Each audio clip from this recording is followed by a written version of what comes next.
মুসলিম বিশ্বকে এক হওয়ার আহ্বান জানিয়েছেন ইরানের নতুন প্রেসিডেন্ট মাসুদ পেজেশকিয়ান। একই সঙ্গে ইউরোপীয় ইউনিয়নের মতো মুসলিম দেশগুলোর সীমান্ত ব্যবস্থা গড়ে তোলার কথা বলেছেন তিনি।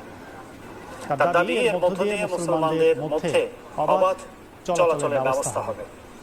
বৃহস্পতিবার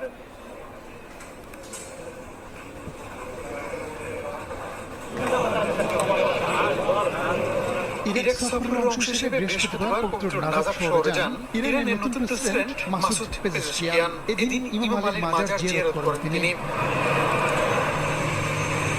পরে ঐতিহাসিক এক সফরে ইরাকের স্বায়ত্তশাসিত অঞ্চল কুর্দিস্তানে যান পেজেশকিয়ান। ইরবিল আন্তর্জাতিক বিমানবন্দরে তাকে স্বাগত জানান অঞ্চলটির প্রেসিডেন্ট। প্রেসিডেন্সিয়াল প্যালেসে ইরানের প্রথম প্রেসিডেন্ট হিসেবে অঞ্চলটি সফরে যাওয়া পেজেশকিয়ানকে শুভেচ্ছা জানান অঞ্চলটির প্রধানমন্ত্রী মসরুর বারজানি। অঞ্চলটির সঙ্গে বেশ কয়েকটি চুক্তি সই করেন ইরানের প্রেসিডেন্ট। তাদের আলোচনায়